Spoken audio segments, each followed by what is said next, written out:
remember the first time we came here? We even brought offerings and everything.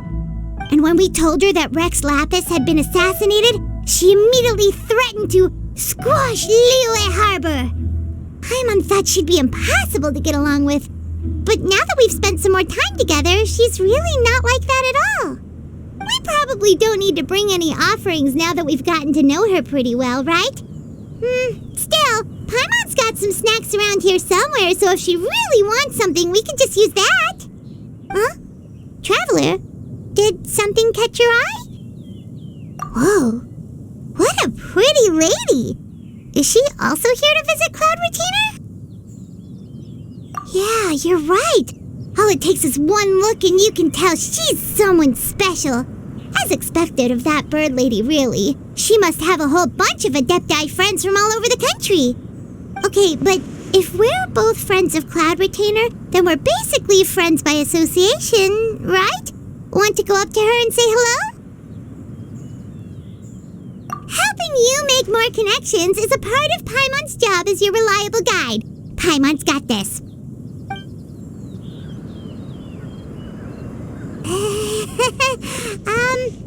Hello.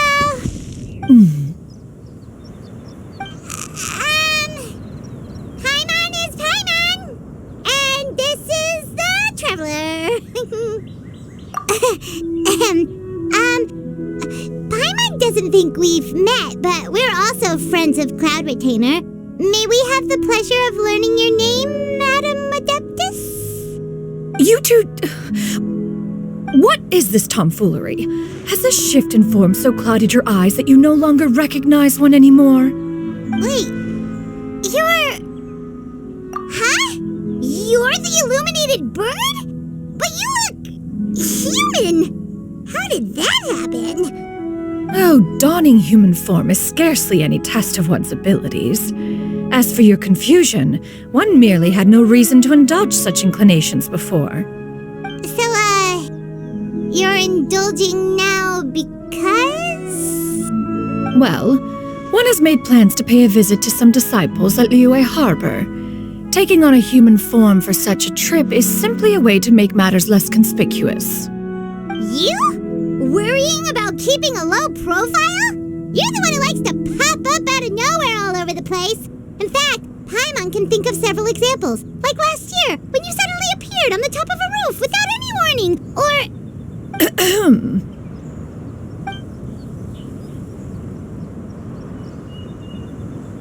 Hey, didn't we agree not to bring that up unless she asked? Oh, so you have taken care to follow the proper rules of etiquette after all. Most commendable.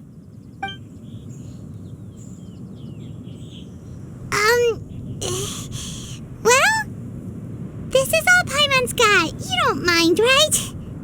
One has never found oneself lacking in basic comforts. On the contrary, it is the gesture that one values above all else.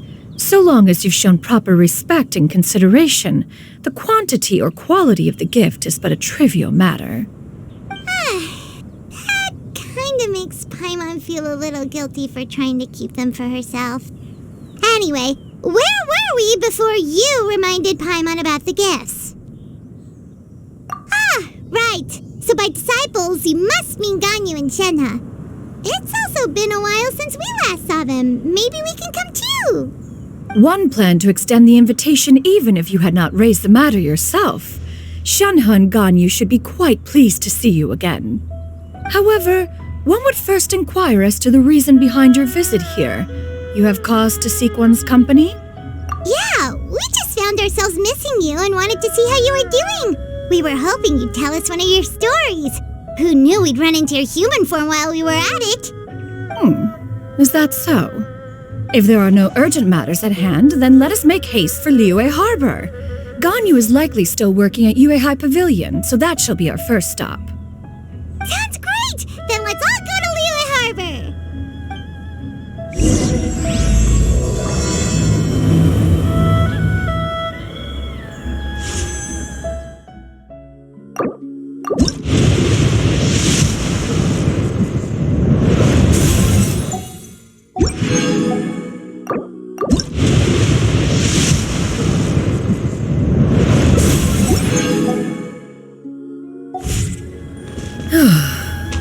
Ganyu has been quite busy with work as of late. One can count on one tell in the number of times she returns to Mount Outsong each year. Shenhe has also secured employment recently. What exactly is teamwork?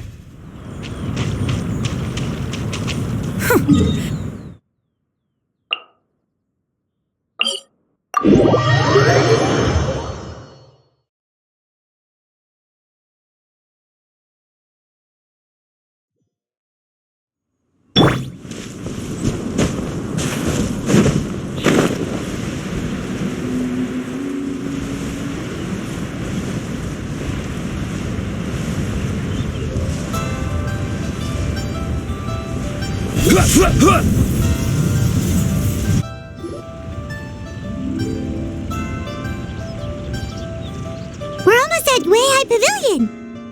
Hey, do you think Ganyu will be shocked to see Cloud Retainer like this? Guess we have no idea if Shenhe and Ganyu have ever seen her in this form before. Wait, where did she go?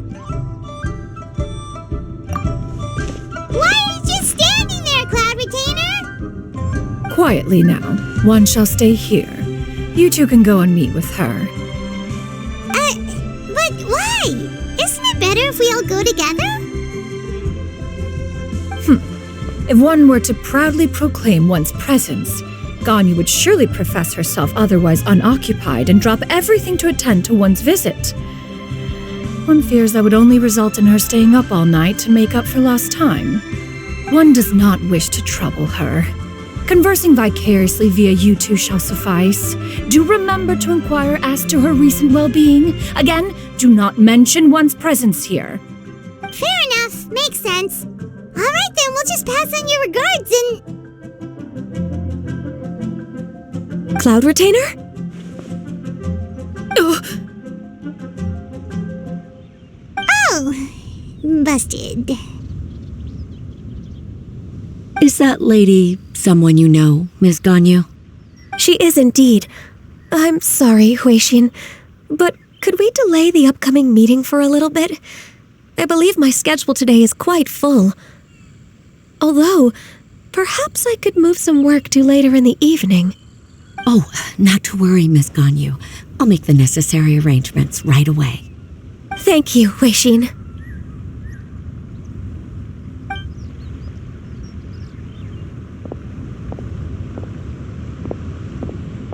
It's been a while, Ganyu. Greetings. What brings you here today? And Cloud Retainer, too. It's been quite some time since I last saw you in this form. You are quite mistaken. One is not acquainted with this Cloud Retainer of whom you speak. One is simply a mere mortal passerby. Huh? Seems she's not buying it. That was but a simple test. One did not expect you to be able to recognize one so easily, especially after so many years of only seeing one's other form.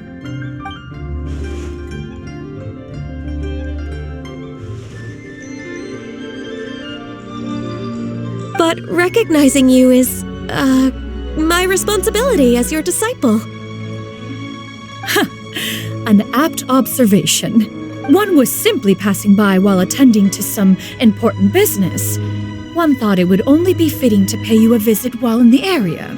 Wait, Paimon wasn't aware of any important... Oh, Cloud Retainer's right. We've still got something super important to do, so we can't stay here for too long today. Oh, is that so? But it's been so long since we last saw each other. One simply desired to see you and had no intention of interrupting your work. A quick conversation should suffice for today. A more involved reunion should wait until you find yourself less occupied. I understand. That should be fine. While one acknowledges the amount of work that you have to deal with every day, one must also remind you to rest. Though Adepti blood flows through your veins, excessive exhaustion will still cause grave harm to your body. It still makes one nostalgic to see you as you are now, respected and independent. When you were young, you oft begged one to cuddle you to sleep when you suffered from nightmares. Cloud Retainer! Stop! If you insist. We are running short on time regardless, so one will refrain from going into each and every story. Why don't you continue your conversation? One shall simply stand by and listen. Wow, you've been to so many new places since the last time we spoke. If you ever need anything, please just come find me at Liyue Pavilion. Also, forgive me for my presumptuousness, Cloud Retainer, but if you plan to continue appearing in this form, don't you think it'd be helpful to adopt a human name? A human name? Huh. You raise a valid point. Considering the sheer extent of one's renown, Cloud Retainer is surely too recognizable as a name. You really think so? Not that you're not famous or anything, but that famous? You presume to know the extent of one's illustrious achievements. One would hardly think such a thing to be possible. Nevertheless, Ganyu's advice cannot be ignored. From this point on, when in public occasions, be sure to refer to one as Xianyun. Xianyun? I assume that's a reference to the full record of Pristine Pavilion. An adeptus of years past would rise with the clouds and rest with the moon. They were enlightened and wise, free and unfettered. The writer referenced Master's name to describe her carefree and spontaneous nature. Oh, that sounds super cool! Paimon feels like only the most powerful of Adepti could rise with the clouds and rest with the moon. Actually, those lines were originally written to describe Cloud Retainer herself. Huh? Wait, so you're really that powerful? And what of it? Did you truly take one to be nothing more than a bird of bigger than average size? Not exactly.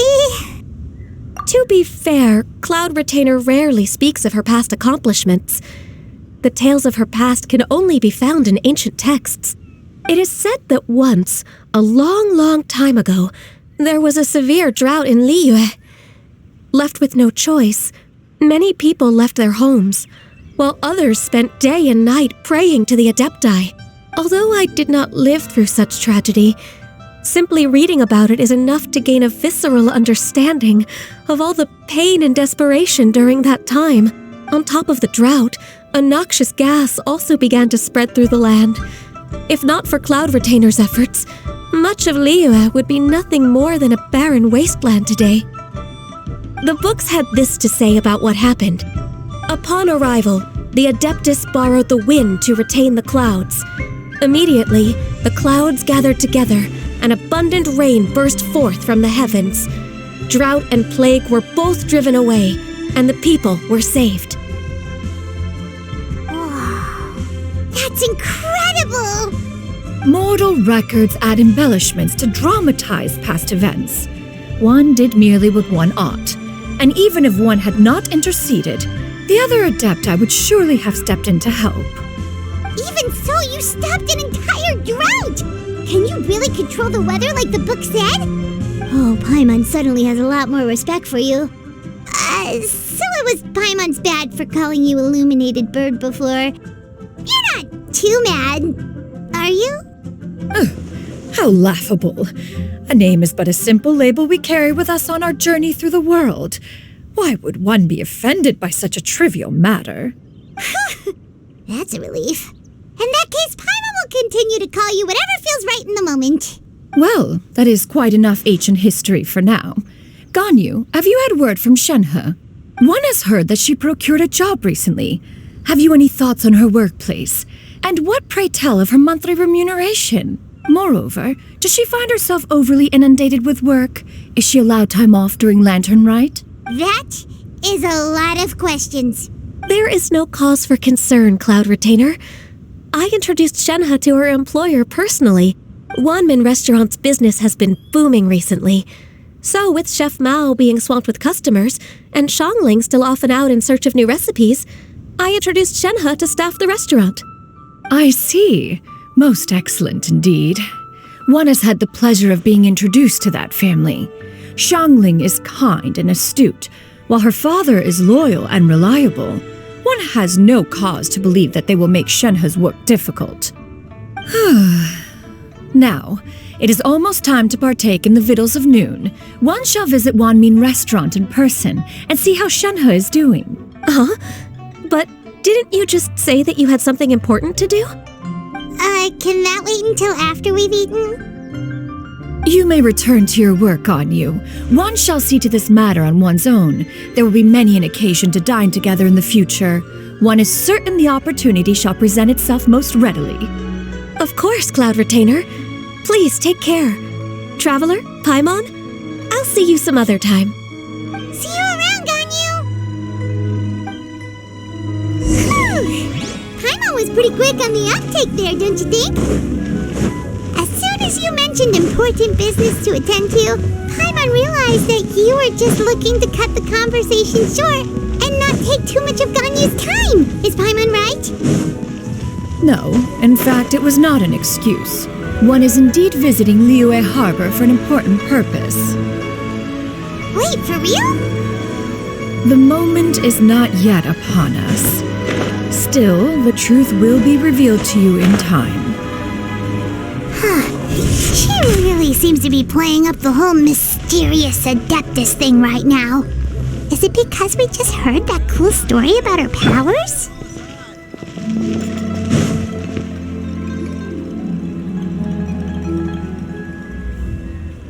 You get what I'm saying, right? Yeah, how can I not? Not even fine food is enough to distract from the presence of a fine lady, eh? Oh, I'm far more interested in getting her details than ordering any dishes. Hey, how about you ask her? You do it. No. I think you should. Wait, she's coming. What can I get for you today? Greetings, miss. I was just wondering if you'd be willing to... What would you like to order? 2 servings of more meat to go. Good chat. Bye.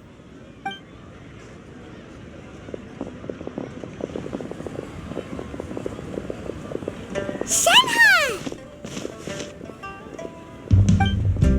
Welcome. It's been a while. May I take your order? Don't welcome us as guests and greet us as old friends in the same line. It's weird. Mm-hmm. Oh, and this is? This is Miss Xianyun. Master? One does not recall ever revealing this form to you before. How were you able to ascertain one's true identity with such ease? I've trained and lived with Master for more than 10 years. I would recognize you no matter what form you take. You... Is something the matter, Master? Hardly. One simply learned of your employment from your letter and came to check on your well-being. And check out the great food, too. Indeed. It's almost lunchtime.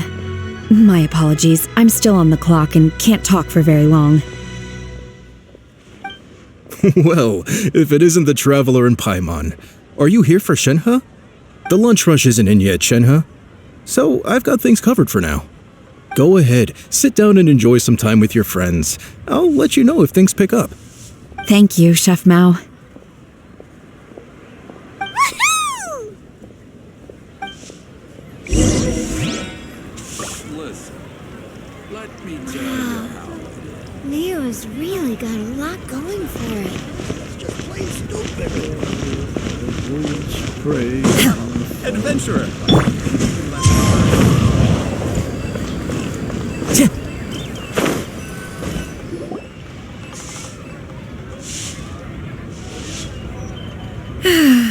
It is just as one expected. The owner of Wanmin restaurant is indeed a most reasonable and accommodating human.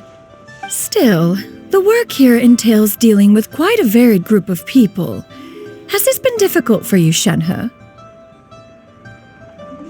It's been manageable so far. I sometimes run into strange people. but I have figured out a way to deal with them. Seems like you've been making progress. So by dealing with them, you mean... First, I try to talk sense into them. If that doesn't work, I threaten them with violence. At this point, they usually decide they are in favor of a civil conversation. How should Paimon put this? Oh, a sensible plan. One is gladdened to see you integrate so well into human society. And you, Master? How have you been? Simply marvelous. Though Mount Outsong has scarcely enjoyed your presence recently, one has hardly found the pleasure of one's own company to be lacking. I see. Just as expected of Master.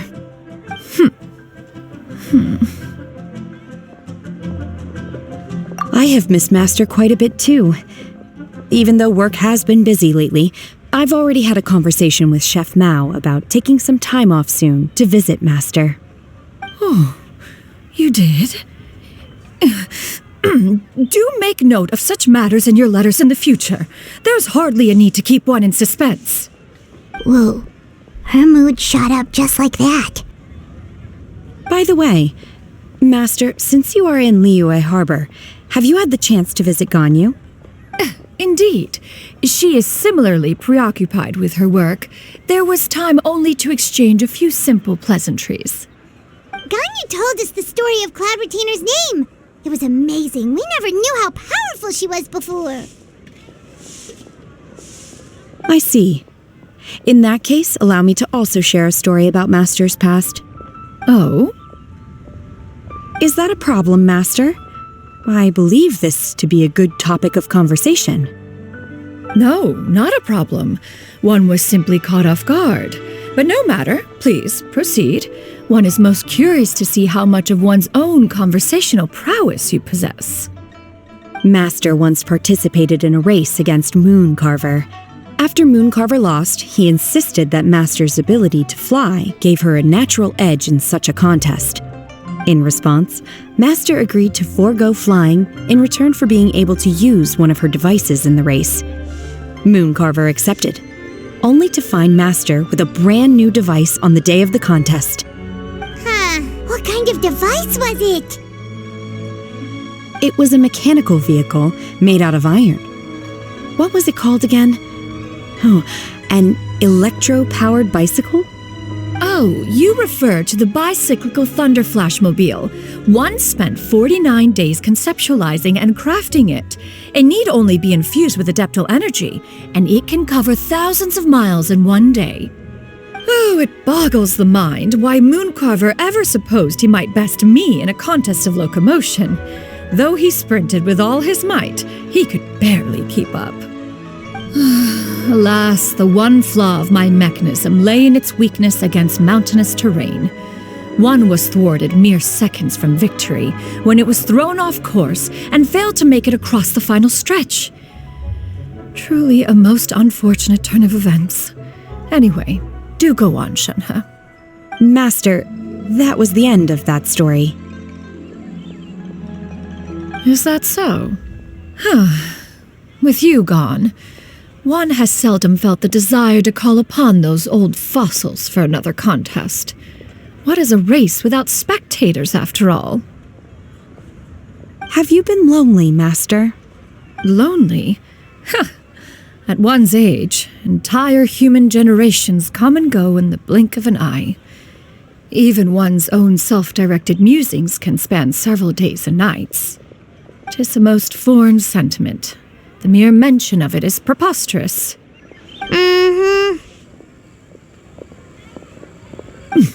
What is the reason for that look upon your face? It's nothing. It's just... Well, Paimon gained a lot of respect for you after listening to that story of you summoning the rain and everything. But all it took was a few words out of your mouth and it's like you're back to being that illuminated bird again. I was just a little bit confused. Which one of the two is the real Cloud Retainer? To me, they are both, Master. One is the Master that's widely revered by the people. while the other is the master that I respect and adore. One finds oneself exalted yet again with sweet words of praise and flattery of a most extravagant nature. You chose to exalt one with your words, yet you refuse to grace Mount Outsong with your presence for any extended period of time. One would almost question the sincerity of your estimations. This is not to say that your words paint an inaccurate picture. One has always lived by a single ideal. Eschew all action and abide by no rule. One does as one pleases and speaks as one pleases. Others may critique or praise as they see fit, yet one places little weight in such judgments. She got 2 sentences of flattery from her disciple, and it's as if her ego is about to burst. Do you have any empty tables?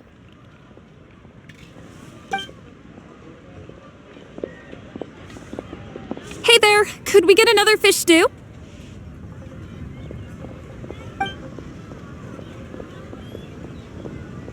I'm hearing more guests come in. I should get back to work. All right, good luck with the lunchtime rush, Shenhe. I'll try my best.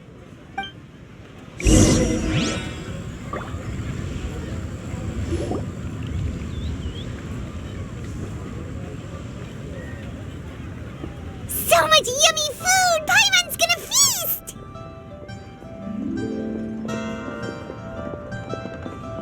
One is fond of all kinds of delicacies and delights in a multitude of flavors. The dishes here demonstrate no shortage of culinary skill. Their unique flavor profile has left one more than satisfied. In fact, one has been struck by quite the fit of inspiration. One has already begun to conceptualize the next generation of supreme cuisine machines. Everything's so tasty! A bit too hot at times, but still super tasty.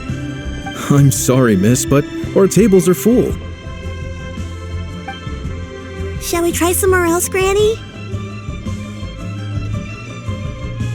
But it smells so delightful. Can we really not eat here? My poor legs can't go on for much longer. Well, you could always check with some of the other guests and see if anyone's happy to share a table. Okay, I'll ask around.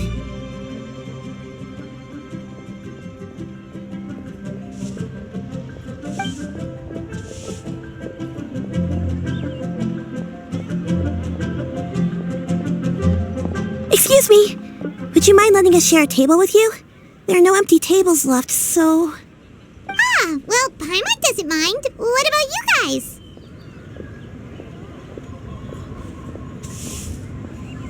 Great! Thanks so much.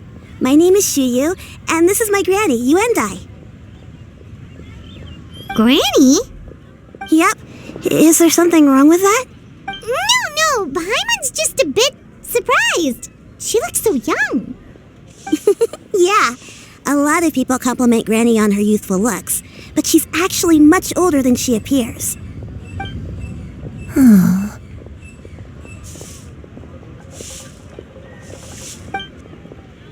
Granny, why don't you take a seat? Come on, it's not polite to stare. Have we met before? No. 'Tis a fated meeting, then. Please, take a seat. What would you like to eat, Granny? I can order for you. I want braised earthworms. They always pop up out of the ground after a rainstorm. No, not this again. Granny, there's no braised earthworms on the menu. Braised earthworms? Well, that sounds weird. Do people actually eat that? Right, that's what Paimon was thinking too. Need any help? Help? Oh, do you mean with Granny? Thanks, that's nice of you to offer. Granny has pretty bad dementia, so her memory's getting worse all the time. She's always saying things that sound kinda confusing. Actually, her memory's been bad ever since I was little. but it's gotten so bad lately that I even have to remind her who I am every morning. They died young. It's just me and Granny now.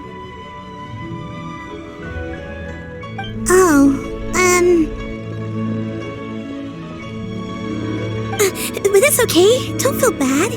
Granny loves me a lot, and I love her a lot too. Sure, it's hard at times, but you just gotta make the best of the life you've got.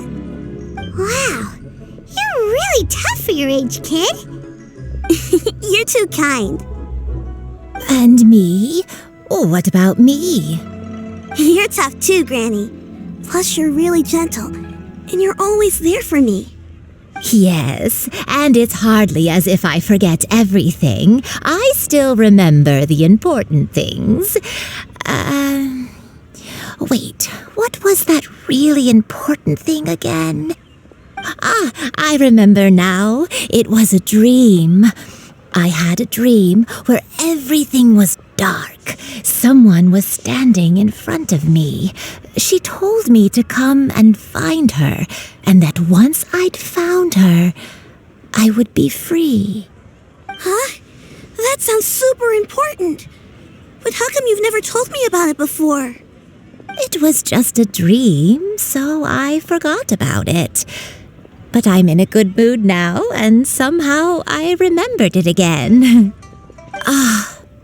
You know, I believe I've had this dream a great many times.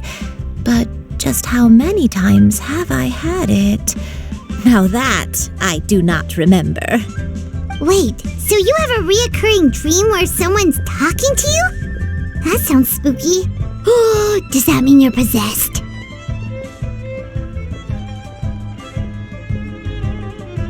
Unlikely. Her eyes are clear and her breathing remains calm and level.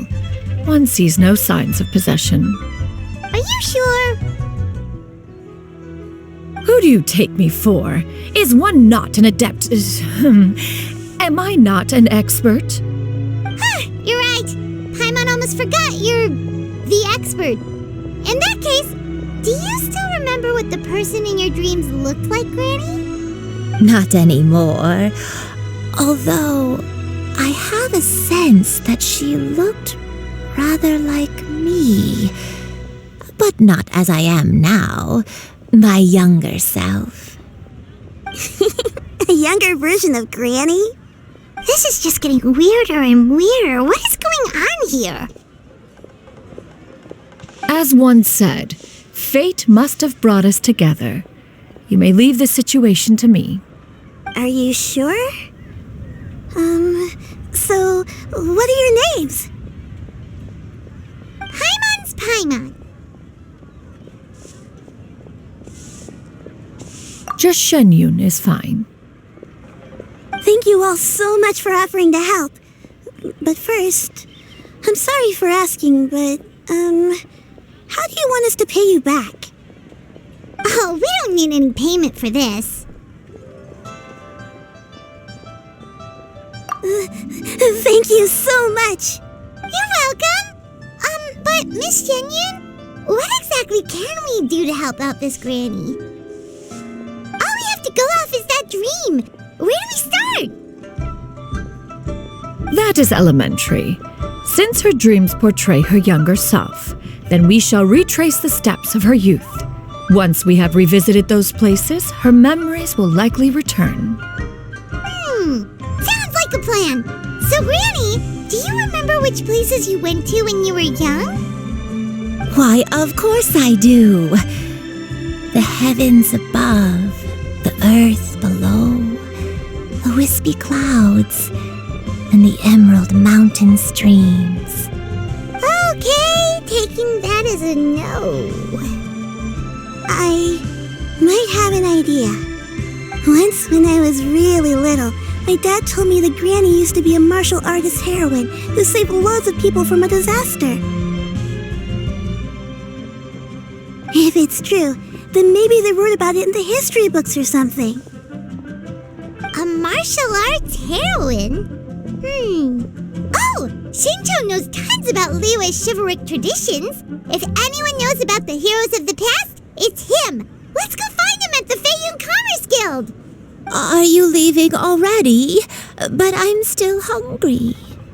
I'll go order some food, Granny. If there's nothing on the menu you especially want, I'll just get a few different things. It seems we must part ways for now. The Traveler and Paimon are bound for the Xianyun Commerce Guild, while Yuendai and Shuyu shall remain here and partake of their lunch. As for myself, I have matters to discuss with Streetward Rambler. Streetward Rambler? Oh, you mean Madame Ping! Precisely. Let us meet at Yujing Terrace once you are ready. Everyone, please. The food is unbelievable. Where are you going, Granny? Don't you like the food? Fresh milk. I need to buy you some fresh milk. Milk? Why? You need to drink milk before eating, or the spicy food will make you cry. Hush, little one. Don't cry.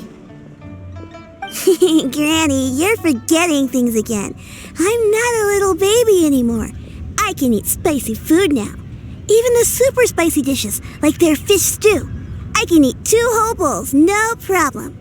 Wonderful! How wonderful! My darling granddaughter is all grown up. I've always wanted to try this place. Liyue's really got a lot.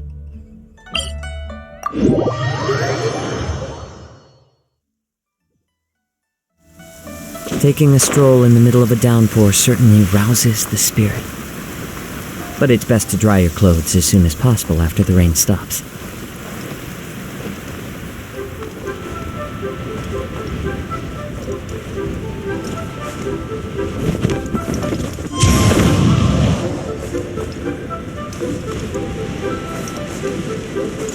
Clear weather all around brightens the heart.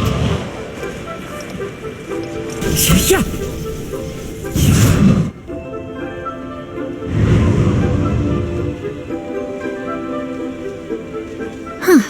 It's you two. What brings you here? Shincho! Great, we found you! We wanted to ask you about something.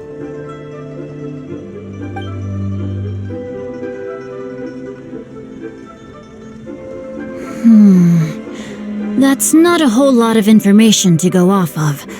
I don't know if I can say for sure. I can't pinpoint her identity from your description alone.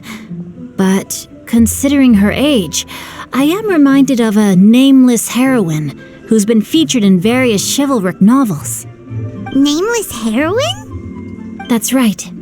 The novels often speak of a great drought from 50 years ago.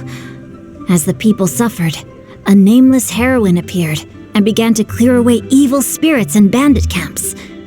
The people idolized her, but never learned her name. All they knew was that she always acted alone.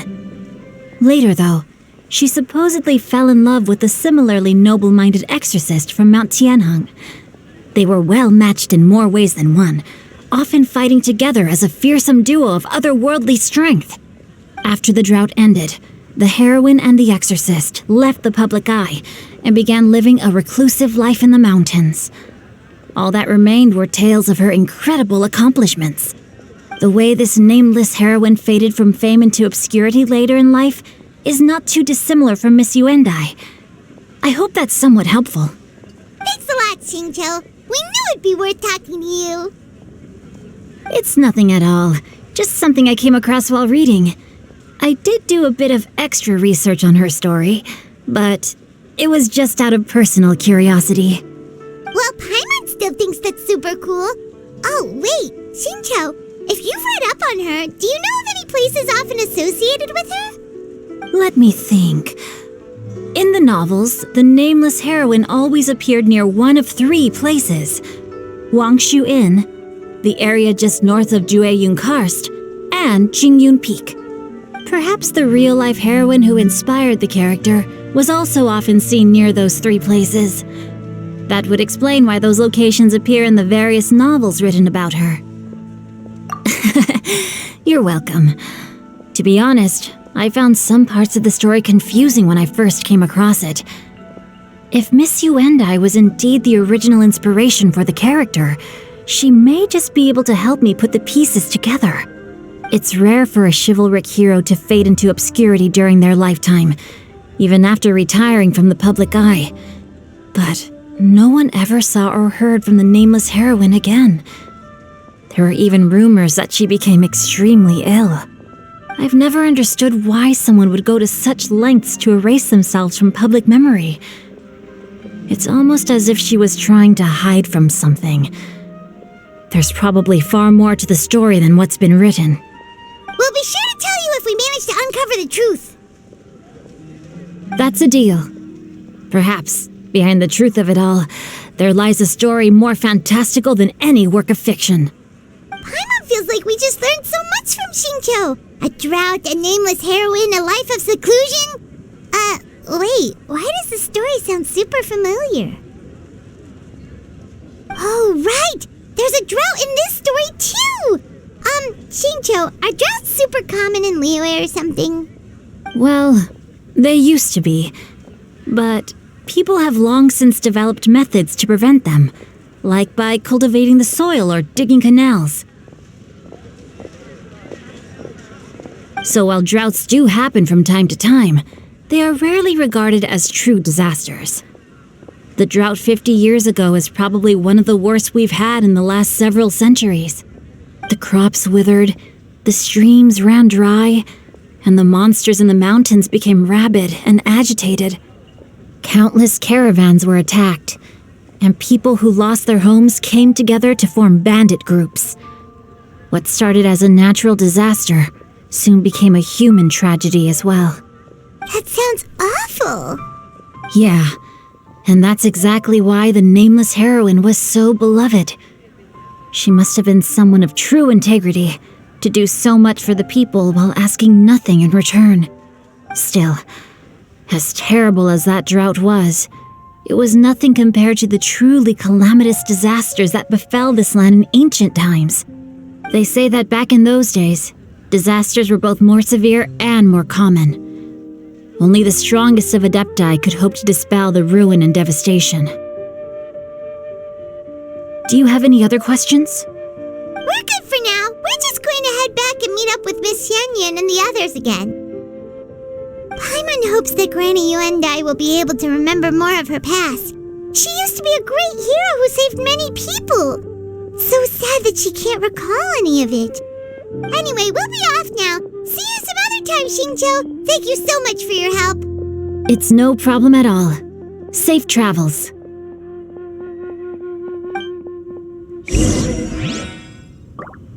I can't wait to see my adorable daughter again.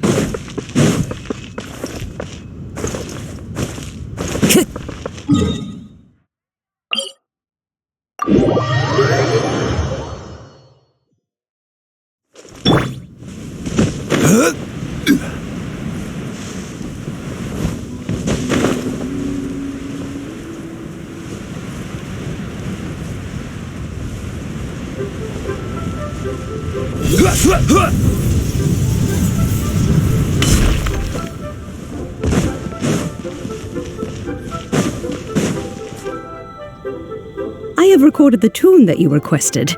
I hope it will be of help to you. Oh, thank you. Straightward, Ping, what has amused you so? Oh, it's no serious matter. I was just reminiscing about the last time I saw you in this form. Time has wrought such change in this world. And time has little bearing on one's existence, nor has one keenly felt its effects whilst dwelling at Mount Outsong. Nevertheless, Ping, one would like to seek your counsel on a personal matter. Oh, why so formal all of a sudden? I must say, you're making me a little nervous. What is it? Well, the inquiry is as such. Approximately how much more would one need to afford a comfortable life in the harbor, not unlike the one that you yourself lead? It does not require as much as you may think. Still, do you mean that... Cloud Retainer, Madam Ping! What are you two talking about? Nothing save for some trivial matters. Have you unearthed any useful details? Shinto has a theory, but let's save it for when Chuyu and Miss Yundai have joined up with us again.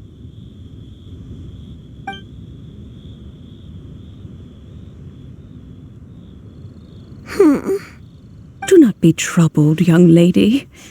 Here, have some tea. Thank you so much. What do you think, Chuyu? Does it match up with what you know of your granny? According to the story, the nameless heroine eventually fell in love with an exorcist from Mount Tianheng. Maybe that's my grandpa. I don't have many memories of him, but there was this one time I found a box in her attic full of a bunch of weird sigils. I think so too. Granny might remember something once she's returned to a familiar place. What marvelous tea! I can taste the dew's sweetness in this cup. It's as if I was taking a stroll in the mountains, thoroughly one with nature and at peace. Is that so? Then please drink as much as you like. There's no need to hurry. At our age, it's always nice to slow down and take the time to appreciate pleasant conversation among friends. Thank you.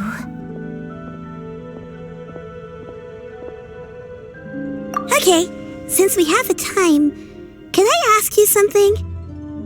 Sure thing. What would you like to know?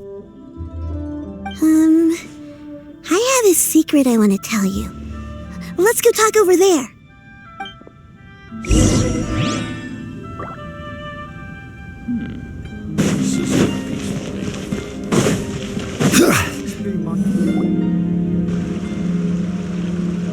What's wrong, Chuyu?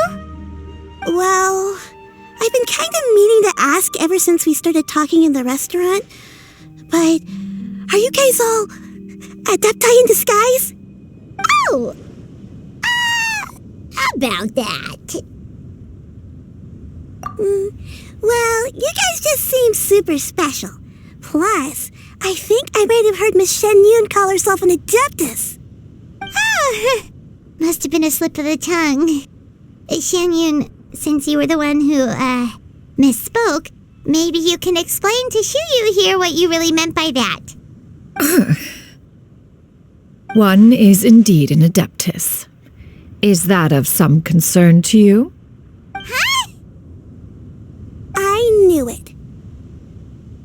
Well, one time when I was a little kid, I saw a pure white illuminated crane. I had this super high fever, and Granny wasn't around. I was feeling all icky and gross. But then this snowy white crane flew down from the sky. She put me on her back and flew me to her cool adeptus house and fed me some sort of magic potion. When I woke up, I was already back in my bed and my fever was gone.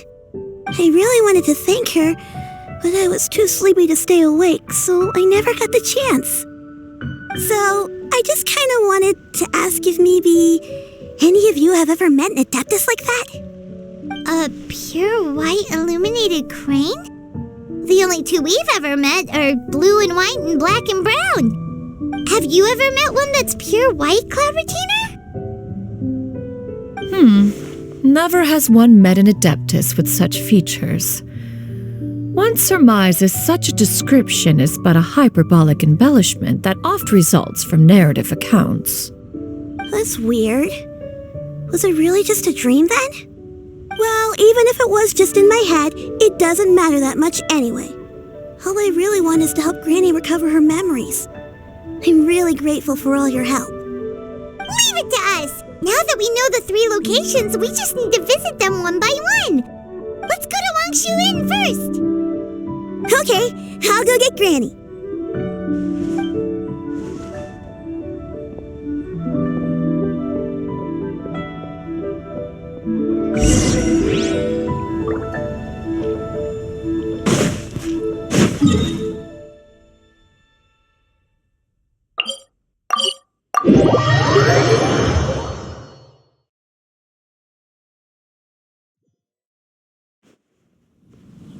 Wangshu Inn. Wangshu Inn. Do you remember this place, Granny? Yes. The fish here is very delicious, and if you look out into the distance, you can always spot a bird that's been left behind by its flock. I believe I used to have a room here. It had a window. Yes, I spent a lot of time looking out that window. Which room was it again? Let me look. I'll come with.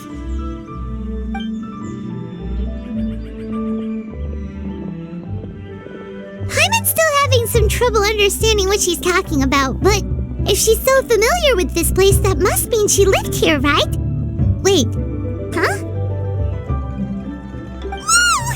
Shell! What are you doing here all of a sudden? You scared the living daylights out of Paimon! I sensed a non-human presence and decided to come take a look. If you're here, then there's likely no trouble afoot. I suppose there's no cause for concern. It's been a while, Cloud Retainer. I see you have returned to your previous form. I have indeed. I fought alongside her in this form on many occasions during the Archon War. Oh, wow! What was she like during the war? Oh, wait, let Paimon take a guess. Was it anything like this? Behold, the glory of one's newest invention, the Bang Bang continuous fire mechanism. Hands up and surrender, or be prepared to face the full might of the Adepti. An impressive imitation. Paimon knows her all too well. Even so, Cloud Retainer was not always as ostentatious as you describe. You may be unaware, but her talent with Adepti sigils is just as formidable as her skill in mechanics. The Archon War reached its peak after Guizhong's death. The Cloud Retainer who fought beside me in those devastating battles was taciturn and solemn, only speaking when she had to activate her sigils. A Cloud Retainer who barely talks? Paimon can't picture it. But what happened after that?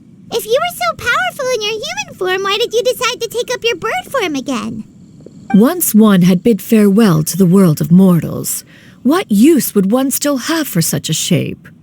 When dwelling between mountain and forest, away from the struggles and troubles of the mortal world, a mortal form is hardly the most fitting of choices. After the war, Cloud Retainer retired to Mount Outsong, only revealing herself to the occasional visitor, and always in her avian form. Although I do believe there was an occasion some 30-odd years ago when she decided to don her human form. I believe it was for the purpose of... One believes there is little need to relive bygone matters. Granny, are you okay? Back then, at this place, Perhaps this conversation should end here. I shall take my leave now. Should you encounter any trouble, you need only call my name. However, given that you are traveling with Cloud Retainer, I trust you are in good hands. Everyone! I think Granny is finally beginning to remember her past. Slowly now, calm your mind and recount what has been recalled.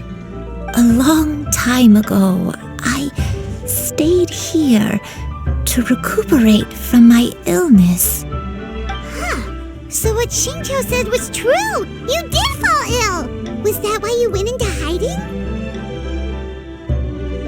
I don't remember. I'm very sorry, but I can't even remember the name of my illness. The only thing I can remember is that it took a great toll on me, and there was no cure for it. I was confined to my room in Wangshu Inn, where I spent many days unconscious. I'd come to every once in a while and stare at the migrating birds outside the window. It was a solemn sight. I remember crying, but I'm not even sure I knew why. One day, I met a traveling merchant.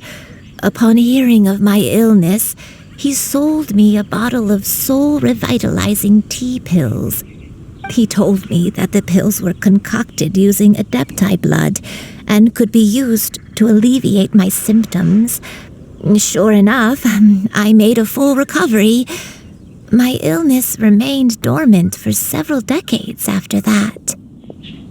Wait, but if your illness remained dormant for several decades, are you saying that what you're going through now is just a relapse of what happened all those years ago?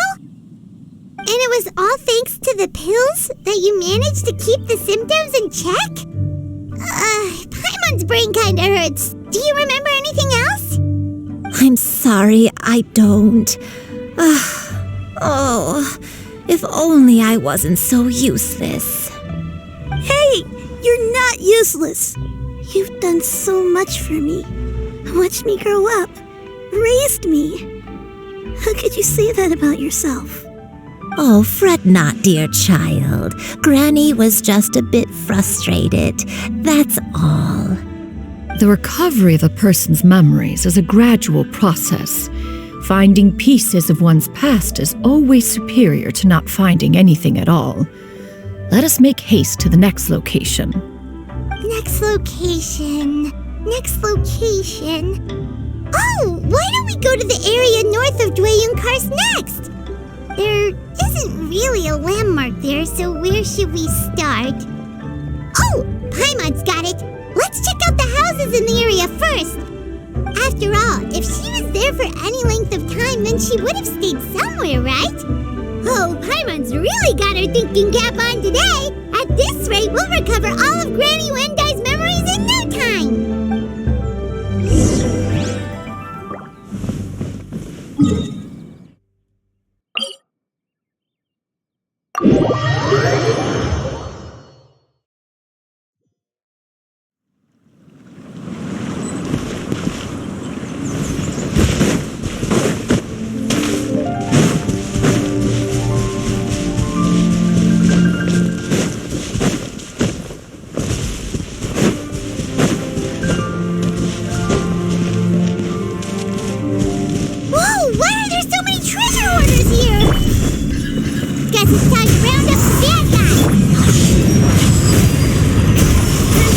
The hunter becomes the... Do you remember anything about this place, Granny Wendai? Let me think. I feel like I've been here before, but I don't think I stayed here too long. I might have just rested here briefly before continuing on my way. Got it. That's okay. There are still plenty of other places we can check. Wait a second. If I remember correctly, I believe I brought... yes, I brought some sweet snacks with me. Go on, take some. You need to eat a lot if you want to grow big and strong. Oh, thank you! Then Paimon will help herself.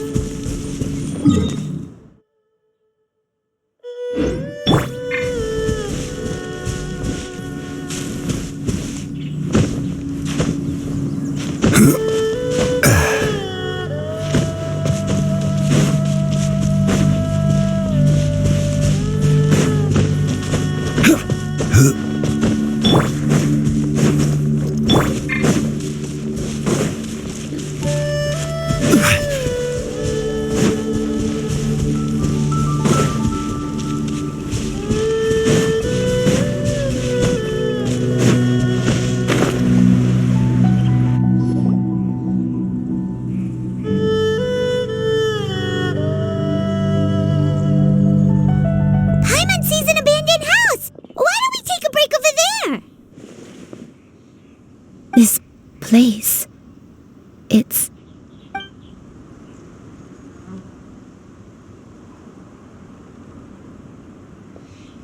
Did you remember something, Granny? I remember. Xianyun, this is where your father was born. It was a moonless night. I had been injured, So your grandpa was supporting me. We fled together with some being in the fog behind us in hot pursuit. I had exhausted my strength when the labor pains came on, so we took refuge in this house. Your grandpa set up a barrier outside, but neither of us knew if it could hold the monsters back. I remember that night. I remember falling to my knees, reciting a prayer over and over. I alone am the source of this sin. Punish me as you wish for forsaking my oath, but spare my innocent child. Sin? Oath? Did you do something wrong? I don't know. I don't remember. I only remember praying in the darkness with all my strength until the sun finally rose again and the fog cleared out. Eventually, the house was filled with the sound of my baby's first cries. That baby was your father. I remember I clutched him tight to my chest and wept tears of joy. It was the first time I'd ever felt such happiness in my life. My dad? He was my pride and joy, and so are you, Xianyun. You're so much like him, and I love you both so much. But you're always going to be different from me. Why? Just what did I do? I don't care what you might have done, Granny. You'll always be the person I love more than anything. You're too sweet, Xianyun. I'm lucky to have you with me. If not for you, I would not have had the courage to come here, to try to remember what I had forgotten. All right, let's not stand around any longer. There's one place left, yes? Let's go take a look. If one recalls correctly, the next place should be Xianyun Peak. Yuandai, how fares your health? I may be a bit slow, but...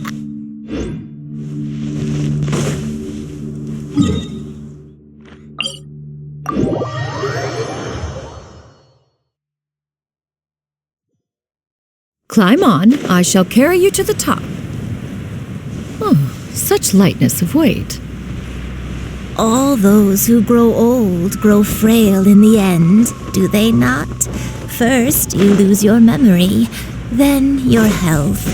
Eventually, you end up losing everything. We're finally here. Does this place feel familiar to you, Granny Yuandai? Let me see.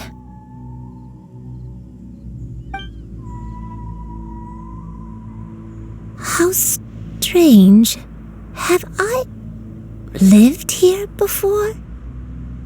When we were at Wangshu Inn and the abandoned house earlier, though I couldn't remember everything, I still felt a sense of familiarity. I could easily picture myself in those places. But here, I don't have that feeling. Perhaps I did come here in the past, but it just didn't leave a strong impression on me. But did the stories get it wrong then? Yeah, that's true. But they're also the only thing we have to go off of. Paimon was hoping this place would jog Granny Yuandai's memory just like the others. I'm sorry to disappoint you too. It's all right. We're not going to give up yet. We'll figure something else out. Just you wait. Thank you. If only I could remember. Huh? That way. What's that mountain? Oh, let Paimon look! Huh? Isn't that Mount Outsong? Looks like we've come full circle. Mount Outsong. Mount Outsong. Granny, are you okay? Don't push yourself, Granny. It's okay if you can't remember. You shouldn't do something that makes you sad. Mount Outsong, Am I really? Mount Outsong holds some familiarity to you? It does, but I can't go back. Are you feeling unwell? My head, it feels all heavy and dizzy. What is wrong with me? Cloud, Miss Xianyun, is there anything you can do? Let us go to Mount Outsong. But... Fret not, all will be well. You and I, you have already given more than enough to the pursuit of this endeavor. You may leave the rest to me. I've prepared something that can aid you in suppressing the fear in your heart and restoring your lost memories. It currently resides at Mount Outsong. Wait, really? When did you do that? I never leave anything to chance. All will reveal itself when we arrive.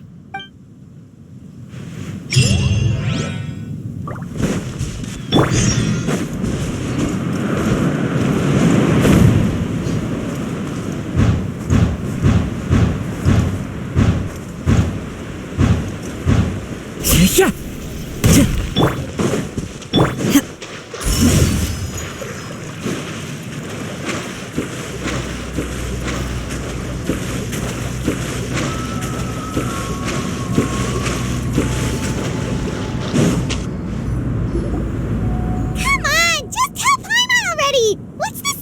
Prepared. Here, this is it. Huh?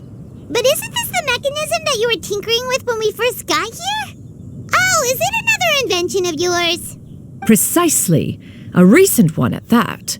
I am most pleased with the result. I call it the Suspensus Somnium mechanism. It periodically releases a soft breeze, which when paired with a gentle adeptal tune, can help the listener subconsciously relax and even enter a semi-hypnotic state.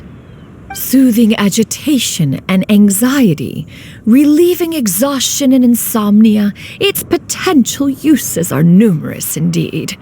And of course, it can also aid in the recovery of lost memories. Whoa, what a cool gadget! But if you had it all along, why did you keep it to yourself until just now? We could have come to Mount Outsong right off the bat and saved time on a lot of floating. How preposterous. Had you and I not recalled much of her past through her own efforts, the device would have nothing to draw upon. We Adepti can only help those who first resolve to help themselves. Had she lacked such determination and strength of character, one would have little to offer in way of assistance. Paimon thinks she gets it now. Hey, what's that other thing? As previously mentioned, a gentle adeptal tune is required to take full advantage of the mechanism. One secured such a tune from Streetward Rambler. Only with her melodies can the mechanism reach its peak power. Whoa, Paimon can feel what you mean. Paimon's body feels light as a feather. It's as if she's lying down on a warm patch of grass after a super satisfying meal. And you and I, is the mechanism helping you to relax? It appears she has already succumbed to the depths of reverie. Come, join one on this side. We shall give her some time to herself.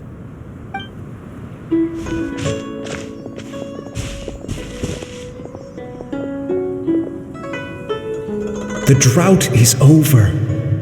But why do you look like you want to cry? The potion. It's nearly run its course. I've never regretted meeting you. Not even for a second. Please. Please, no.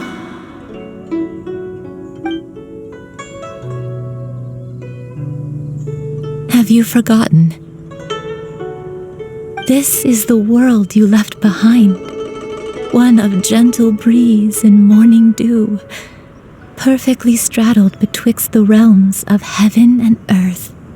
This is your home. This is where you belong. You should have never left. The you of the past, the me from not that long ago, we should have never.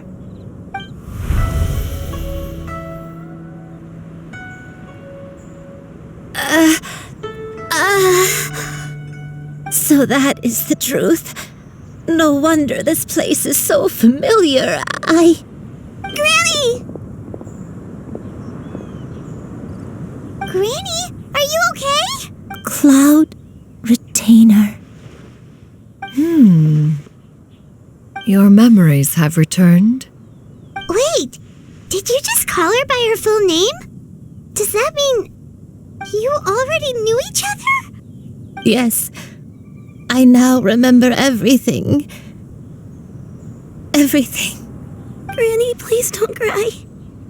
I'm here. I'm here. Oh, don't worry, my dear child. Granny is fine. I'm so sorry, everyone. You've gone to so much trouble on my behalf. It's all come back to me now. The most important thing that I had forgotten was the truth of what I once was. One can sense the guilt that now plagues your conscience. Reclaiming a truth long buried is sure to come with a myriad of complex emotions. Perhaps one should recount the story on your behalf while you compose yourself. No, it's okay. Now that I've remembered, I must face my memories head on. Shuyu, everyone, I cannot thank you enough for all your help. I'm ready to tell you my story, if you're willing to listen. Please, Granny, don't force yourself. What happened in the past doesn't matter. I love you more than anything. Nothing you say can change that. I know, dear child. My feelings for you are exactly the same. It is for this reason that you deserve to know the truth. Some time ago, I made a terrible mistake. One for which I could never atone. Is this the sin that you mentioned in Xianyun Karst? What happened? I am, in truth, not a human being. My real form, one that I held for centuries, was that of a wild crane. I spent many, many years living on Mount Outsong, bathing in the soft breeze and drinking the sweet dew of the mountains. At some point, I somehow gained wisdom and sentience. The Lord of the Mountain, Cloud Retainer, became aware of my existence and began to share many stories with me. She even passed on the secret of cultivation to me. Though she never took me on as a formal disciple, I always saw her as my master. Whenever she took out her tools to work on mechanisms or new inventions, I would also stand next to her and watch. I even contemplated completing my training and becoming an adeptus in my own right. I followed her teachings, and time gradually passed us by. Until that fateful day 50 years ago. 50 years ago? That's right. Master regaled me with many stories of her past deeds. From them, I learned how she had saved people from a similar crisis in the past. She was the one I looked up to the most. More than anything, I dreamt of becoming an adeptus like her. I wanted to travel the land like she had, relieving suffering wherever I went. But I was still far from being a real adeptus. I possessed no ability to take on human form and fit in with the crowd. Once she learned of my desires, Master prepared a special dose of human mimicry potion for me.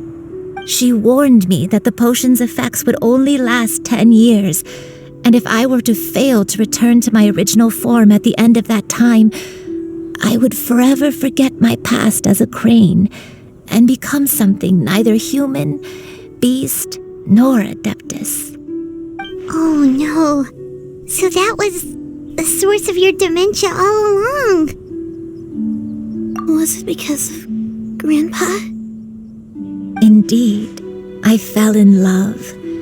Though he was human, he had spent his entire life training on Mount Tianheng. When we met, it was not only my first foray into the world below, but his as well. Although clumsy and impulsive as he was, you'd think he was the real strange bird among the two of us. But still, just like me, he cared deeply about the world and wanted, more than anything, to cleanse it of all pain and suffering. I could not help but fall for him. But my time continued to tick away. Those 10 years passed by in a flash. Yet I did not want to leave his side, so I... Oh no, what happened next? I committed an offense. I wanted to stay with him, even if it meant living a life full of pain and suffering, even if it meant that I would eventually turn into a monstrosity. I knew I had betrayed Master's hopes, but I was too ashamed to face her. So I wrote her a long letter instead and asked someone to leave it outside her abode. I was convinced that she would not support my decision, and I lacked the courage to speak to her face to face. In my shame, I fled and tried to hide from the world, such that no one would be able to find me again.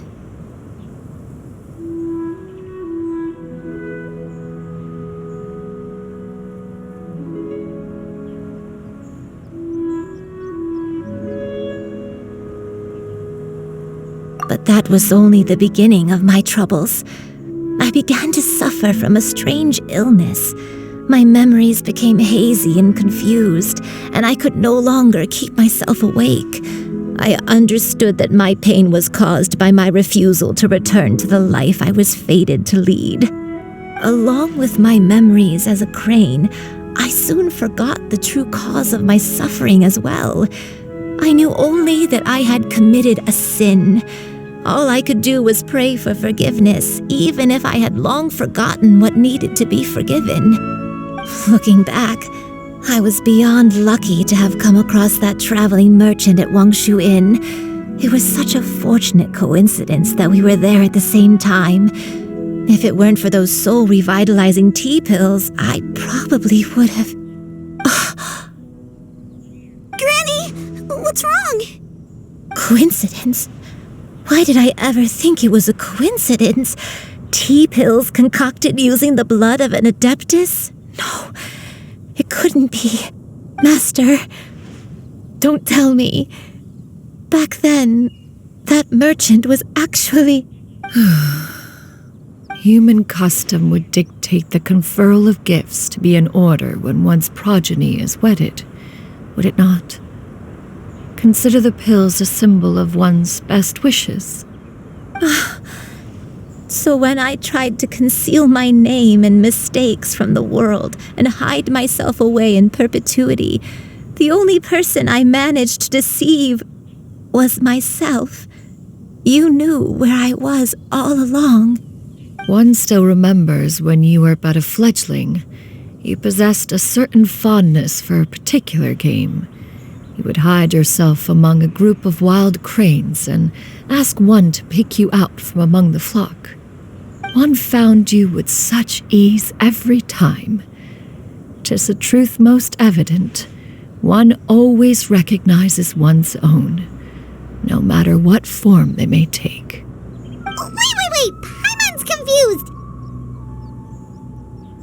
So, Cloud Retainer, you found Yuendai again? But how? When? And what happened after that? Perhaps it is now time for one to recount the rest of the tale.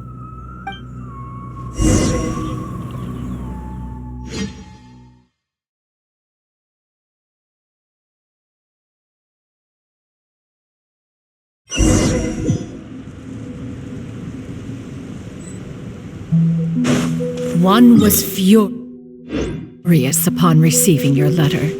Seized with anger, one set out to bring you to your senses.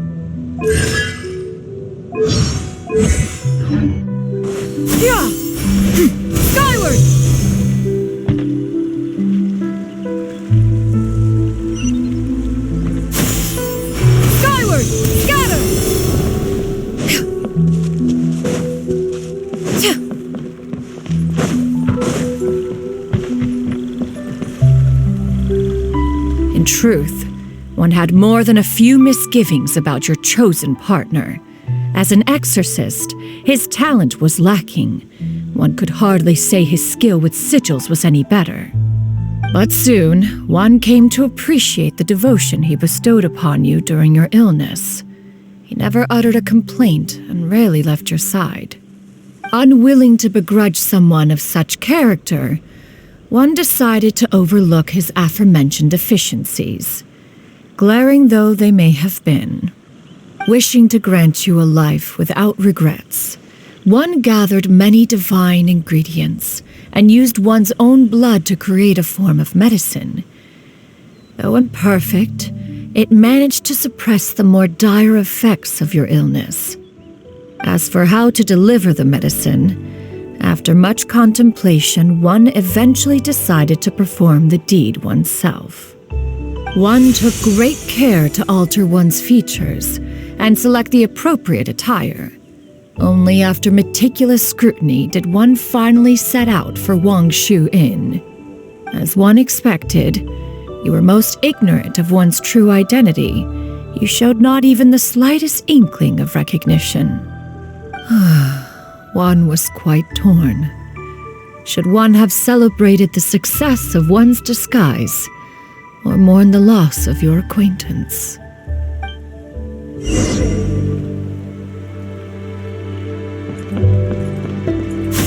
Skyward, scatter! Skyward, scatter! Yeah! Scatter!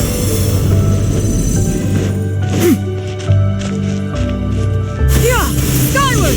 Nevertheless, one would speak to you about another matter, if you are amenable, even considering your loss of memory. One was simply flabbergasted that you could so easily forget the consequences of consuming medicine infused with adeptal blood. Its proclivity to attract monsters is hardly that complicated of a concept to remember.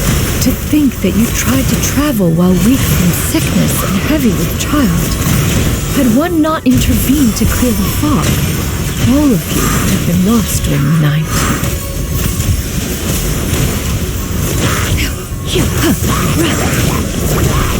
Skyward! Make way for the adeptus!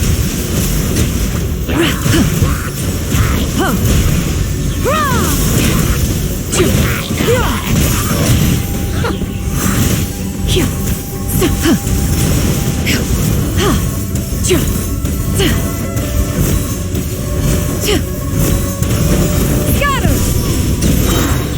Stray clouds converge! Inconsequential!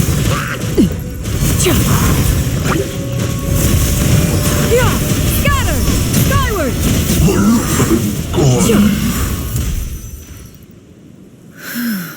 Those monsters would hardly have pursued you with such ferocity without sufficient incentive. They were likely incited by the presence of godly remains. Said godly remains, in turn, were likely drawn to the trace of one scent on your body. One was, after all, an active participant in the Archon War. Some of the gods were likely shattered by contraptions of one's very making. In the end, one was relieved to see you endure through the night. At the break of dawn, one heard an infant's cry pierce through the air, and one saw you carefully cradle the child to your chest. Although certain mortal matters remain foreign to me, one could not help but be moved by your joy. To see you happy, that was more than enough.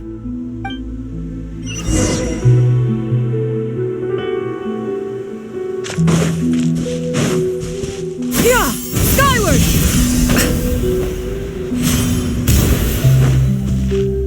Now you should have a complete understanding of the events. Wait! But if that's true, then the crane who took care of me when I was sick must also be... One had almost neglected to recount the absurdities of that tale. Yeah! Skyward!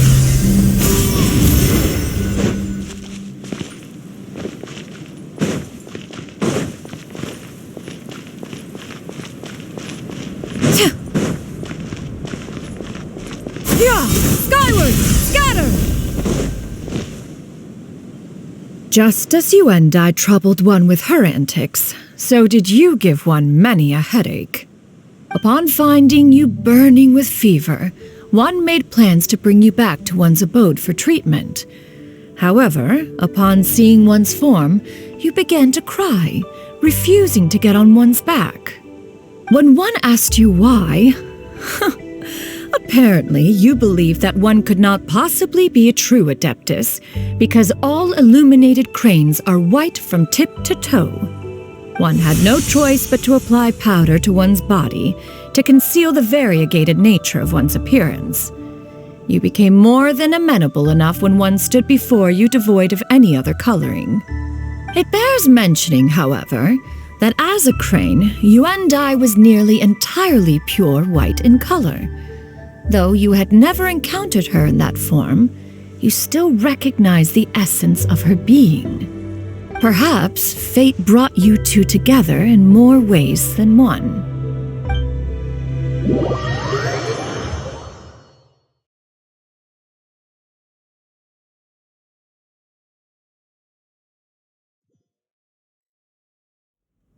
Now all has been revealed.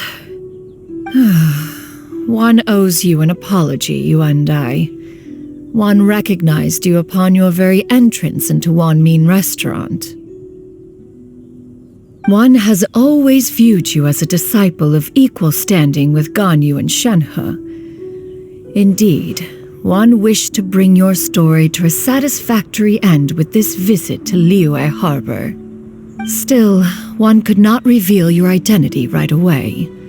Had one simply informed you of all you had lost, all those cherished memories would merely have become the fictionalized account of another. Memories are most meaningful when recalled by those who lived through them. Would you not agree? Even if the process was painful and arduous to experience. Have you any further inquiries? Master, I must ask, if you found me all those years ago, why did you leave me be, even though you knew about my mistake? Why did you not bring me back to Mount Outsong by force? One has never regarded your action as a mistake. It was a simple choice, nothing more. When it is time for one's progeny to leave the nest, it is the responsibility of an elder to let them fly free. Yet, when your wings grow weary and the night grows dark, just know that you always have a place to which to return. 'Tis a refuge referred to by many a name in mortal writing. Home, nest, haven. Whatever its denomination may be, its essence remains quite unchanged. One speaks, of course, of a place not unlike one's own abode. One's disciples are free to come and go as they wish, yet the door remains forever open to those who wish to return. One rather hopes you count yourself among them. Thank you. Thank you so much. You and I. One expects you too have sensed the rapid deterioration of your condition as of late, have you not? 40 years ago, you chose a path without a future. Though one used one's own blood to provide you with a few decades of extra time, it merely delayed the inevitable. One may have extended the path, yet one was unable to alter its final destination. Even the power of an adeptus has its limits. Had your condition continued to deteriorate, you would have forgotten your life as a human entirely. In the end, you would have turned into a creature lacking in the ability to even comprehend its own monstrousness. Fortunately, you were able to avoid that scenario by reclaiming your memories. Though one sped the process along by providing some guidance, the result is entirely a reflection of your own effort. So, what's gonna happen to Granny? One will help her reclaim her original form as a wild crane. If it be fated, she may recover her sentience one day. She's gotta go back to being a regular crane, huh?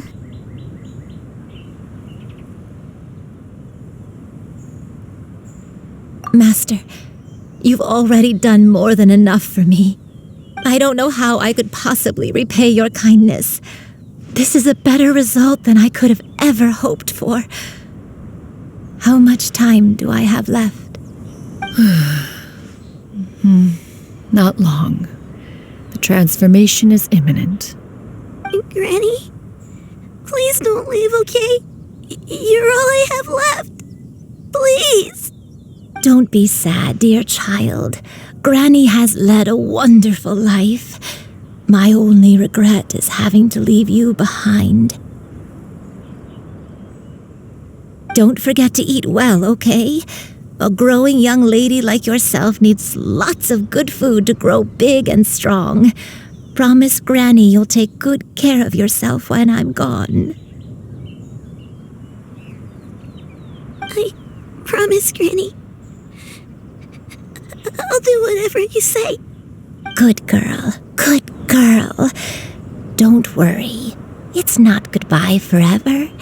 Granny's gonna become the most formidable crane in all of Mount Outsung. Granny will train day and night. I won't stop until I can turn into a human without having to rely on anything but my own power.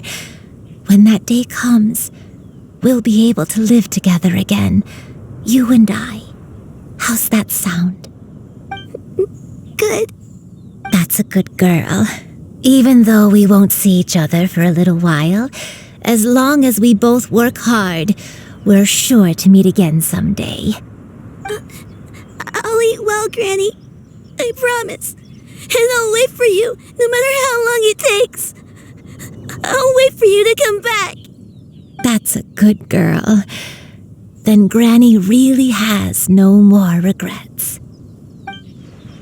I'm so sorry, Master. Thank you for everything.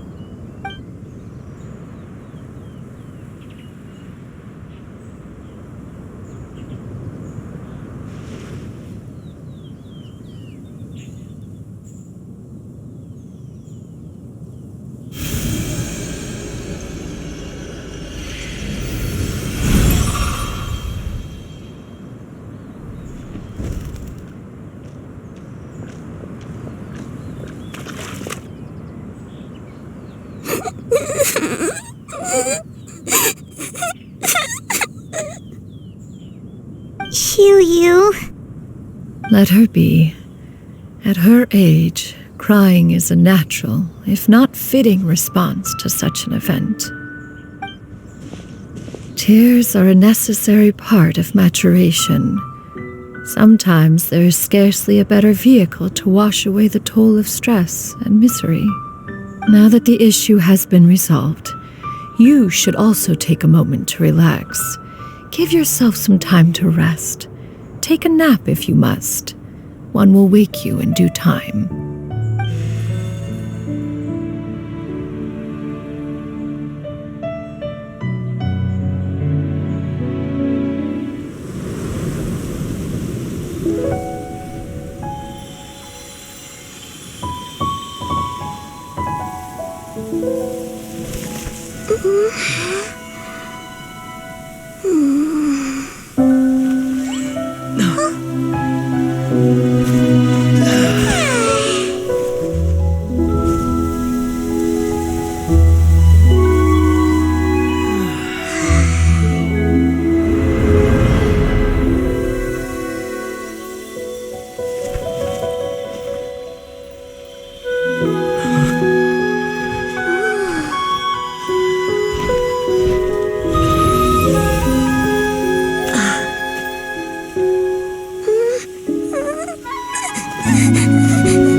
I always believed we would see each other again, that our days of separation would finally end, and all my troubles would be behind me.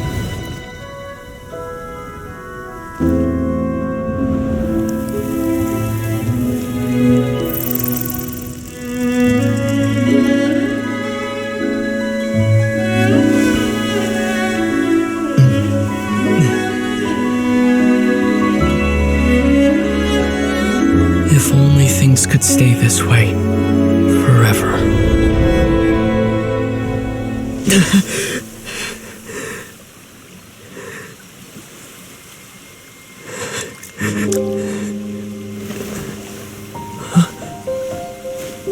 A nightmare? Curious. If you're relaxed, shouldn't your dreams be pleasant? It was a good dream. It's just... You weren't ready to wake up.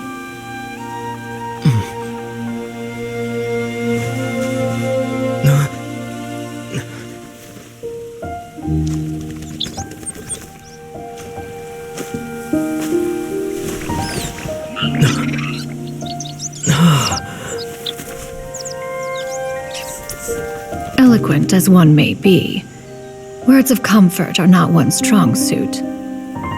You are doing all you can. One can see your strength of will, your fearlessness in the face of danger. And so, whatever your dream may be, one believes that you shall achieve it. Of course, whenever the perils you face overwhelm you, or you become weary, one is always here for you. After all, as an elder, it is only right to look out for the young ones.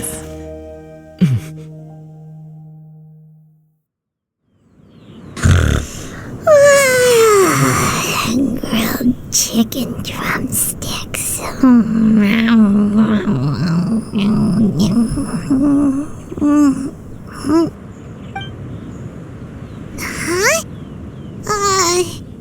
Was Paimon sleeping just now?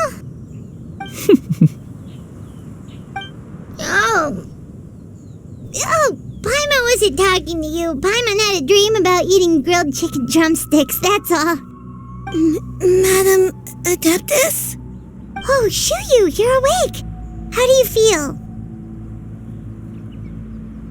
I feel a little better. Thanks. I know I'll see Granny again someday, so I don't feel so sad anymore. Madam Adeptus, could I ask you something? Would you take me in as a disciple? Oh, and have you reasons for this sudden interest? I know Granny thought what she did back then was wrong. She felt really bad about it.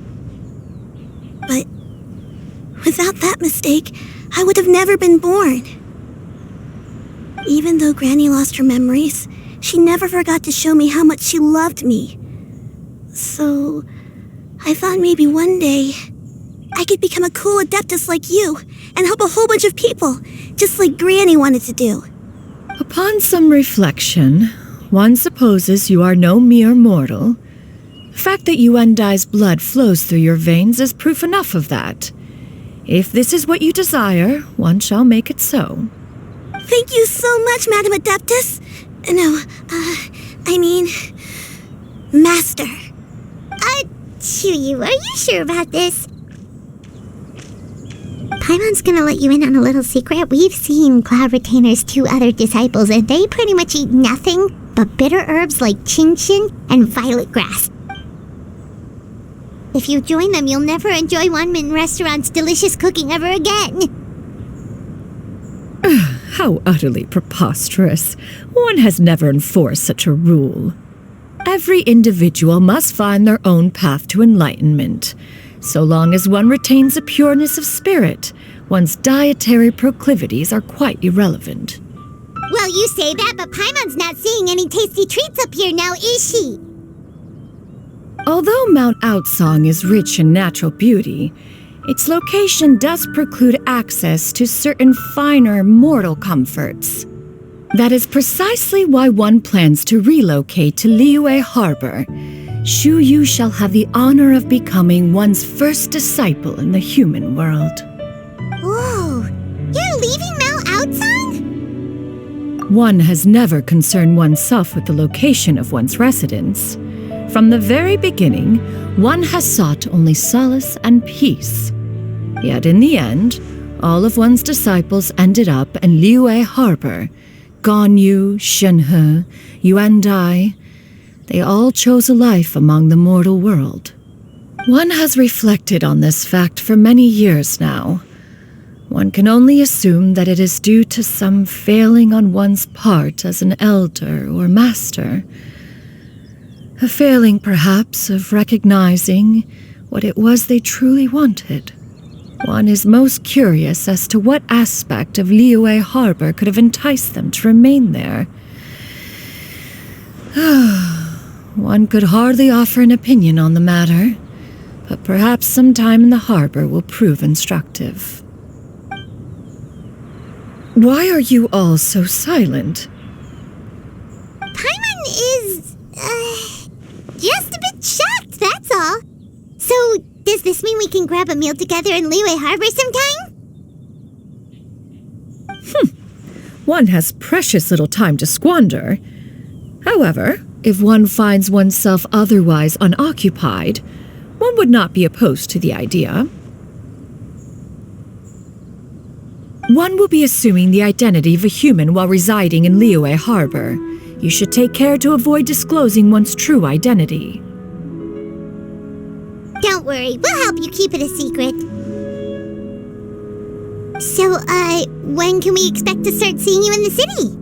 Perhaps in 2 days' time. One has some matters to see to before one's departure.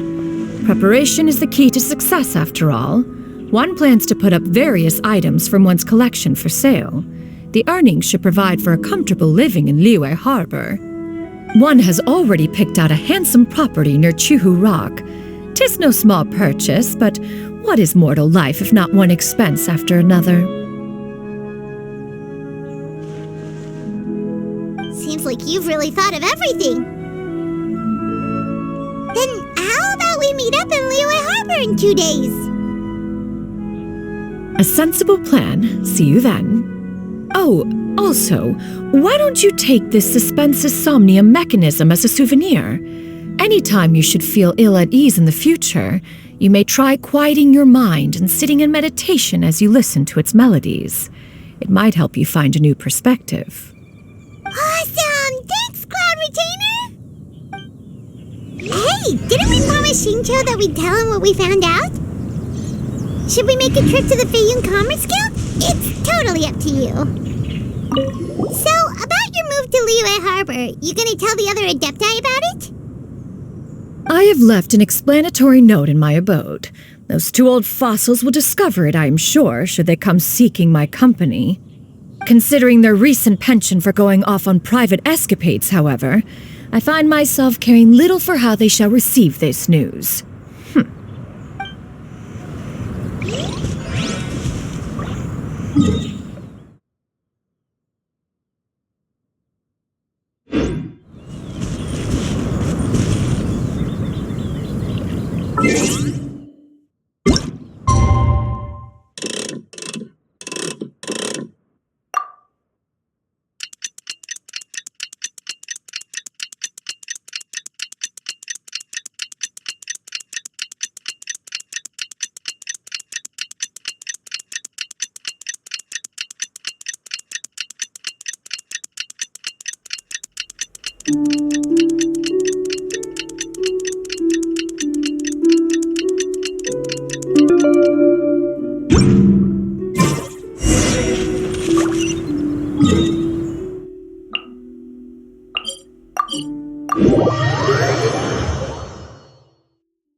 Your concerns are excessive and unfounded.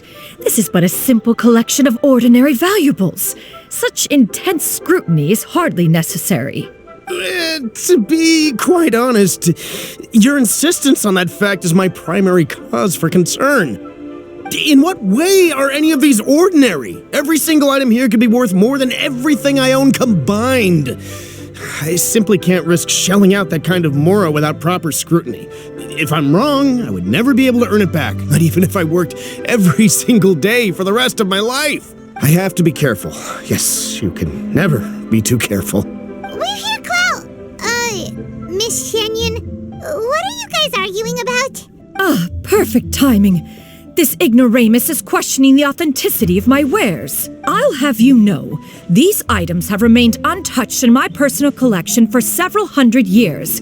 To question their legitimacy is pure folly. Several hundred years? Indeed.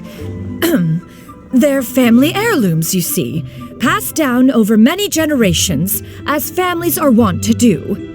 Yep, they've definitely been around a while. We can vouch for her on that one. Hear that? Had I not found myself in need of mora, I would scarcely have had the heart to part with them. Indeed, you should consider it an honor to even have the opportunity to behold them with your own eyes. Doubt their authenticity any further, and I may just decide to take them to another buyer. Whoa, please don't go! I apologize for any insult, miss. You see, I know full well that I lack the knowledge to judge the true worth of these items. If you could wait but a moment, I've hired an expert to appraise them for me. He should be here shortly. An expert, you say? Very well. I will wait for a little while longer, then. Traveler, Paimon, this is my new residence. If you have cause to seek my company in the future, this is where you can find me. Master! Oh, it's you two again. Shiryu! You got a new outfit! It looks great on you. Mm-hmm. Master made it for me. I like it too. Huh? You know how to make clothes? Do I know how to make clothes? With the support of the proper mechanism, sewing is hardly a challenge. Master, I brought in most of my stuff. There's a few boxes left, but they're kind of heavy, so I just left them outside. Fret not. I shall help you move them into your room. Actually, I should probably sort through my stuff a bit first. Everything's kind of messy right now, so maybe you could, not look yet, Master? Yeah, that'd be great. It appears my young apprentice has her own fair share of secrets. No matter. Do what you must, child. Now, this expert you mentioned, when can we expect their arrival? Soon. There he is! Here, allow me to make some introductions. This is Mr. Zhongli, a well-respected consultant at Wangshang Funeral Parlor and an expert in all manner of valuables and antiques. Mr. Zhongli, this is Miss Xianyun. She's the one who's looking to sell the collection of valuables I mentioned earlier.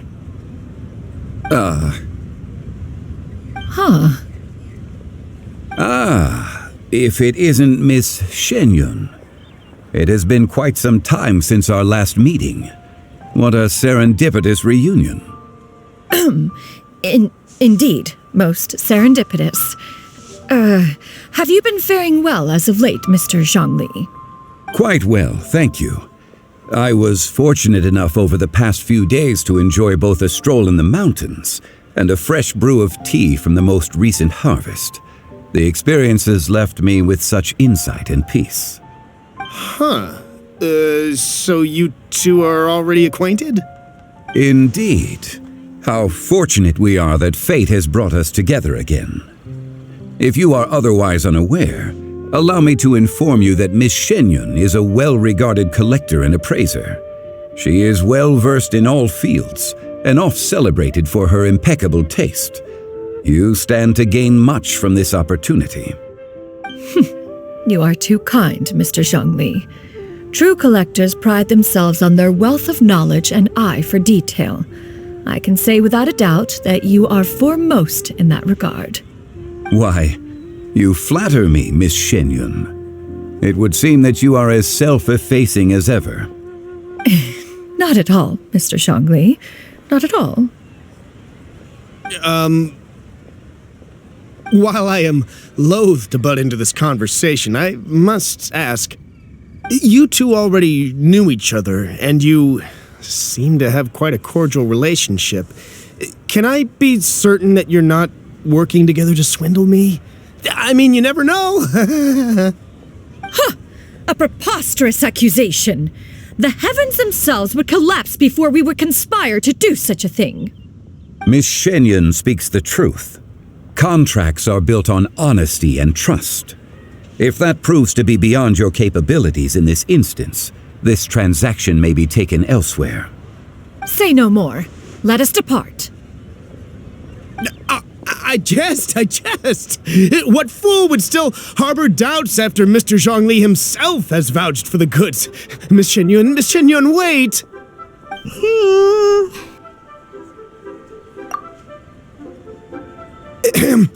I deeply apologize for doubting you.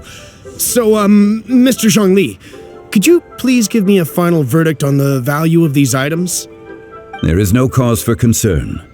They are indeed rare and precious valuables. Take this mechanism, for instance. Though one may not immediately perceive its purpose, its structure and appearance are exquisite enough to merit it a place in any fine home. The same can be said for this one here. Few could hope to possess an item that so perfectly blends mechanical wonder with geometric grace. I am sure you have heard from your travels that the study of mechanisms is among the most wondrous arts in this world. With that in mind, I earnestly recommend procuring every last item in this collection. All right. Since I hired you as my consultant, Mr. Zhongli, I shall, of course, trust your good opinion. Then, in that case, Miss Xianyun, I'll take the lot. However, since the final sum is quite large, how about we start with an initial deposit through the Northland Bank? The Northland Bank? Huh. Oh, you refer to the fiduciary house. Oh, very well. I fear people only use the term bank nowadays. In that case, I'll be off for now. I'll return to collect the goods once you've received the funds.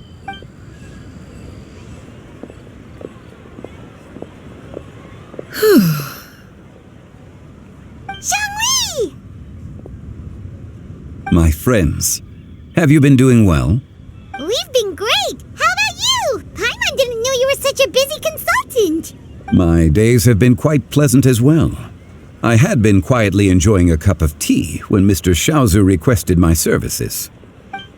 As for you, Miss Xianyun, I presume you must be looking to settle in the city? I must say, the name Xianyun sounds exceedingly strange coming from you. Perhaps you could dispense of that particular epithet in further conversation. Whatever for. Am I not addressing you as a friend should? Well, that is true, but... Alas, refer to me however you will. After all, a name exists such that others may address you with it. One is hardly ignorant of that fact. It would seem that you have gained many valuable insights over the years, Cloud Retainer. One has indeed. One's previous stays were all brief. Now that one has made up one's mind to move and settle, one has gained a much better appreciation of the hubbub and commotion of the city, as well as the people's hard work and ardor. This city is much changed from how it was more than 1,000 years ago. Not unlike the ocean tides, so too shall the movement of people ebb and flow. From turmoil to peace, enlightenment to aspiration. Human society possesses limitless potential. In another 1,000 years, the scene we witness here may change in ways that are impossible for either of us to imagine. Alright, that's enough reflection for one day. No need to get all sentimental on us. You make a valid point, Paimon. Now that the sale has concluded, what say one plays the host as we try some specialty dishes together? One must profess great interest in trying bamboo shoot soup. Perhaps you have forgotten, Cloud Retainer, but I once tried my hand at that dish. You were at the table on that occasion, so logic dictates that you should have already tried it. Oh? What occasion was this? It was a reunion between friends several centuries ago. Alas, you must have been too preoccupied to secure yourself a portion. Or perhaps our other companions simply availed themselves of faster reflexes on that occasion. Ha! Hardly. 'Twas most certainly out of consideration for the others in attendance. In but a moment, one will show you what it means to have a true deftness of hand. It is settled then. Bamboo shoot soup, mora meat, crab roe tofu, triple-layered consommé. We shall enjoy the lot. One has already passed word to Shenhe and Ganyu to make a reservation. It is prime time for them to meet one's newest disciple. Is that agreeable to everyone? It should be a most splendid occasion. Xianyun, come now, it is time to dine. Ah, this gentleman over here is Mr. Zhongli. He is, A humble employee of Wangsheng Funeral Parlor. Pleased to make your acquaintance. Nice to meet you too, Mr. Zhongli. That should be everyone, right? Let's go! Sounds good. Actually, Master, have you ever tried adeptus' temptation? I heard it's impossible to stop eating after even just one bite. You know, 'cause it's super tempting and stuff. Is that true? That sounds rather implausible. Although with the right preparation, certain dishes can be too delicious to resist. Huh? Why are you all walking so fast? Hey, wait for Paimon! Hey, wait up!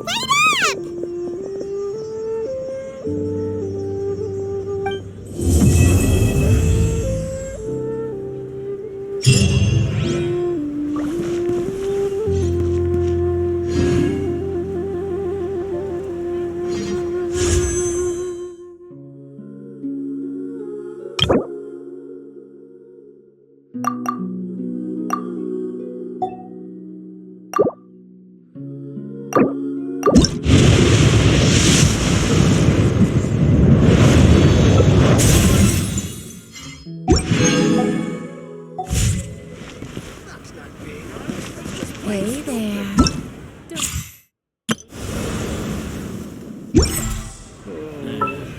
Once, there was a glorious kingdom established among the heavens.